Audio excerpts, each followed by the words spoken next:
चढ़ बैठो अगम ठिकानी, राधा स्वामी कहत बखानी। चढ़ बैठो अगम ठिकानी, राधा स्वामी कहत बखानी। गुरु तारेंगे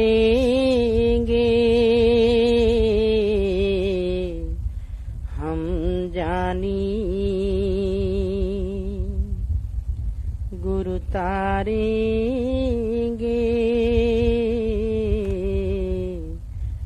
हम जानी। कलाम साईं बुल्ले शाह जी दा। कैसी तौबा है ए तौबा ना कर यार,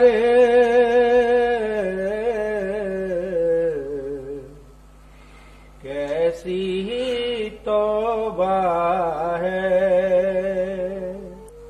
ये काफी उच्च कोटि के विद्वान और कामिल दरवेश साईं बुल्ले शाह जी के कलाम में से है। तौबा का मजमून है। सारे ही संत महात्मा, कामिल दरवेश और गुरु साहबान यही समझाते आए हैं कि उस अल्लाह को जो ऊंचे से ऊंचा है, सुच्चे से सुच्चा है, कुल मालिक है, उसको हृदय में बसाने के लिए सुच होवे ता सच पाइए। गुरु नानक साहब के वचन हैं, हृदय पवित्र होना चाहिए। फिर उस मालिक की सच्ची भक्ति, सच्चे शब्द की कमाई, सच्चे नाम की कमाई, कलामे इलाही बांगे आसमानी को सुनना या इसमें आज़म का अभ्यास करना, इसके लिए भी, ये सच्ची भक्ति के लिए भी मन निर्मल होना चाहिए। गुरु अमरदास जी आगाह करते हैं, मन मैले भगत न होवई नाम न पाया जाए। किस चीजों की ये मैले हैं? ये मन के विकारों के अधीन किए गए पाप कर्मों की मैले हैं। इंसान जब भी कोई पाप कर्म करता है, तौबा तौबा कर देता है। आप हमारी इस तौबा के बारे में जागरूक कराने के लिए बड़ी अच्छी तरह झिंझोड़कर स्टाइरिकल वे में उपदेश कर रहे हैं, ताकि हम आत्म निरीक्षण कर सकें, अपने अंतर में झाती मार सकें कि हमारे पाप कर्मों की, गुनाहों की अवस्था क्या है, किस कदर वो नीच कर्म हो जाते हैं, और फिर समझ आती है कि तौबा का मकसद क्या है। इंसान जो कर्म करता है वो मुंह से वचन बोल के, मन की सोच से या शरीर के द्वारा कर्म करता है। और ऐसे कर्म जो इंसान को उस कुल मालिक की खिलकत के अंदर, जीव रचना में कोई भी जीव है, उसके दुख और कष्ट का कारण बनते हैं, वो गुनाह है।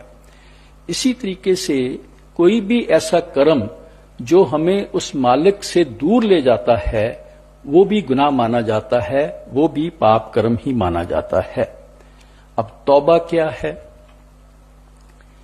कोई भी किया गया गुनाह, उसके प्रति एहसास होना कि मैंने ये ठीक नहीं किया, अफसोस होना मुझे नहीं करना चाहिए था, उसके प्रति हृदय में पश्चाताप होना और शर्मसार होना, और इस पश्चाताप और शर्मसार अवस्था के अंदर उस कुल मालिक बख्शनहार के आगे गुनाह को बख्शे जाने के लिए विनती करना, और साथ में ही आगे से दृढ़ संकल्प होना, पक्का इरादा करना कि ये गुनाह दोबारा नहीं किया जाएगा। ये तौबा है। तौबा का मकसद क्या है? आत्मिक उद्धार, आत्मा का कल्याण। आत्मा के बारे में साईं जी फरमाते हैं कि ये अर्रू मिन रब्बे अमरी है, ये उस कुल मालिक परमात्मा की अंश है। आप समझाते हैं, सुखदा रूप अखंड चेतन है तू, बुल्ले शाह पुकार दे वेद सारे। ऐ प्यारी आत्मा, तू तो उस कुल मालिक की अजर अमर अंश है, उस अनंत स्वरूप परमात्मा के साथ रहने वाली सुख का रूप हैं। इसलिए ये बात की पुष्टि तो सारे हिंदू शास्त्र भी करते हैं। इसलिए आगाह करते हैं, बुला शाह संभाल तू आप ताई, तू तो अनंत देह में कहां लग सोवे। कहते तू तो अनंत परमात्मा की अंश है, अपनी होश कर, अपने आप को संभाल। कहां तू इन लिमिटेड देहों के दायरे में फंसकर रह गई है, तेरी तो अवस्था बड़ी ऊंची है। फिर समझाते हैं कि प्यारी जीवात्मा, जिन शक्लों पदार्थों के मोह प्यार में तू लिप्त है, जिनके हासिल करने की कोशिश में लगी हुई है, इथे कोई पायेदार नहीं, इनमें कोई भी चीज तेरा साथ निभाने वाली नहीं है। इसलिए संसार की किसी भी चीज की मेर मोहब्बत करके उस मालिक को भूल जाना अपने आप में एक गुनाह है। इसलिए तौबा का मकसद है अपने तन मन को निर्मल करके, उस आत्मा को पाक पवित्र करके उसकी निज अवस्था पर ले जाना, ताकि वो अनंत स्वरूप परमात्मा में समा जाए और सदा के सुख की अधिकारी बन जाए। अगर हम बहुत ही घटिया किस्म के गुनहगार हैं, वो कुल मालिक परमात्मा भी बहुत उच्च कोटि का बख्शनहार है। कितना? गुरु अर्जन देव जी फरमाते हैं, असंख्य खते खिन बख्शनहारा, नानक साहब सदा दयारा। उस कुल मालिक परमात्मा जो दयाल पुरुष है, उसका ये बख्शनहार होने का जो गुण है, यही तौबा के कॉन्सेप्ट का आधार है।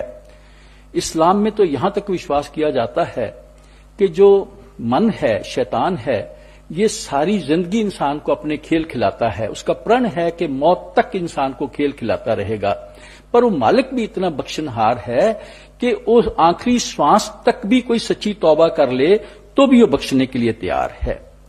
पर इंसान की क्या हालत है? हम उस मालिक की जो अंश आत्मा है हमारे अंदर है, अलरू मिन रब्बे अमरी है, जब हम गुनाह करते हैं वो सुचेत जरूर करती है, पर हमारे ऊपर माया के मोह का इतना पर्दा पड़ चुका है, हमें उसकी एहसास ही नहीं होता। ना तो किसी गुनाह का एहसास होता है, ना उसका अफसोस होता है, ना उसके लिए शर्मसार होते हैं, ना उसके लिए दो हाथ जोड़ते हैं उसकी बख्शिश के लिए। अगर कभी विनती करते भी हैं, तौबा करते भी हैं, तो ऊपर ऊपर से कर देते हैं, झूठी करते हैं, जो प्रण करते हैं उस पर भी टिकते नहीं हैं। इसलिए आप फरमा रहे हैं, कैसी तौबा है ऐ इंसान, ये तौबा किस तरीके की तौबा कर रहा है। एक और पहलू से विचार करें, वो कुल मालिक परमात्मा जिसका विशाल हासिल करके आत्मा ने सदा का सुख का प्राप्त करनी है, माया के मोह में गुलतान होकर उसकी किसी को याद ही तक नहीं है। हम इतने गुनाहों में लिप्त हो गए हैं, उस मालिक के मिलाप के लिए जो सदोगुण धारण करके मालिक की सच्ची भक्ति में लगना चाहिए था, उसका तो किसी ख्याल तक ही नहीं है। तो क्या सोच लेते हैं कि या मुंह से तौबा तौबा करते जाएंगे तो बख्शे जाएंगे। तो आप फरमा रहे हैं, भाई कैसी तौबा है, ये तौबा ना कर यार, ऐ मेरे मित्र प्यारे, ऐसी ऊपर ऊपर की तौबा ने तेरे किसी काम नहीं आना। ना तेरा जीवन बदलना है, ना तेरा किरदार बदलना है, ना तेरा चरित्र बदलना है। ऐसी तौबा के बारे में और आगे खोल के भी समझा रहे हैं। मुँह तौबा दिलो ना करदा,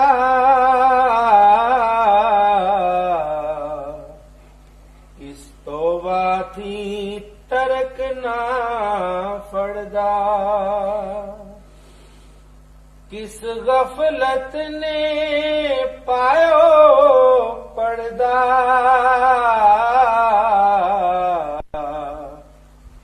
फिर बख्शे क्यों गफार,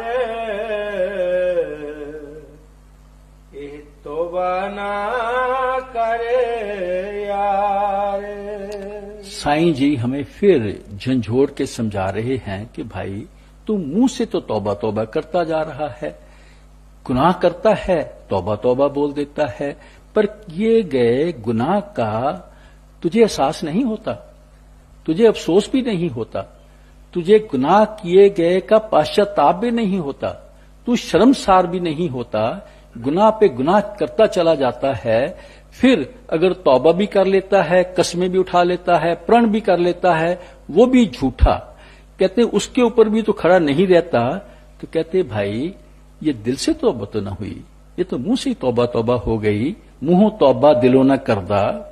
बाबा फरीद फरमाते हैं भाई जिन्नी कमी नाही गुण से कमड़े विसार, मत शर्मिंदा थी वही साईं के दरबार।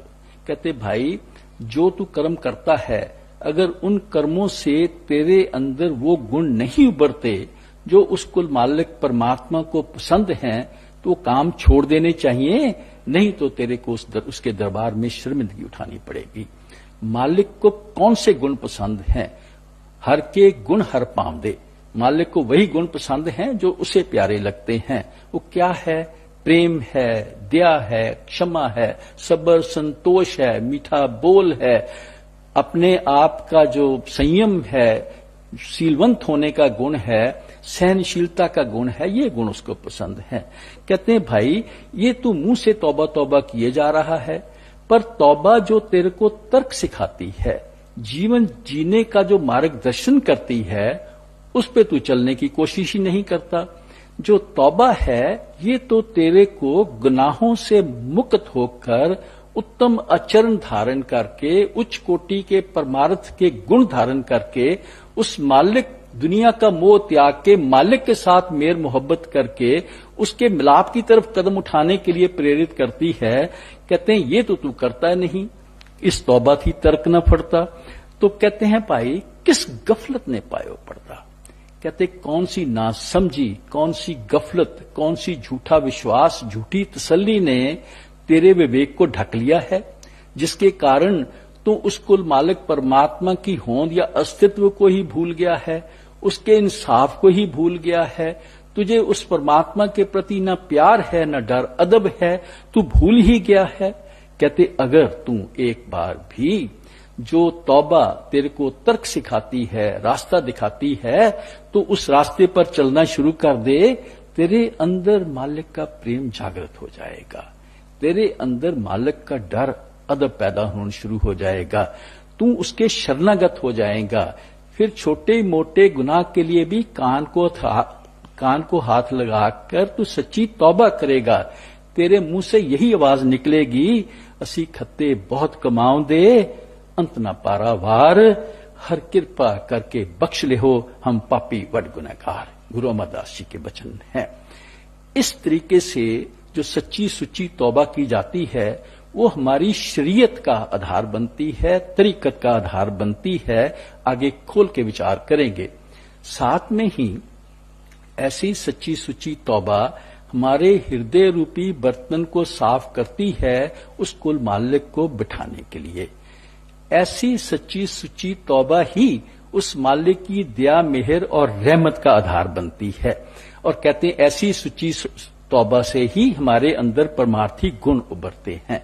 आप समझा रहे हैं कि प्यारे इंसान, तू इस गफलत के दायरे से ऊपर उठ, ये गफलत के पर्दे को हटा, अपने विवेक को जागृत कर, जो तेरे को रास्ता तौबा दिखाती है, उस रास्ते के अंदर जीवन ढालने की कोशिश कर, गुनाहों का त्याग कर, जो गुनाह हो गए हैं उनके लिए मालिक की बख्शिश मांग, तौबा कर। क्राइस्ट का भी उपदेश है, repent, kingdom of God is eight hand. तुम अपने किए गए गुनाहों का पश्चाताप करो, तौबा करो, परमात्मा कहीं दूर नहीं है। बुल्ले शाह जी के वचन है।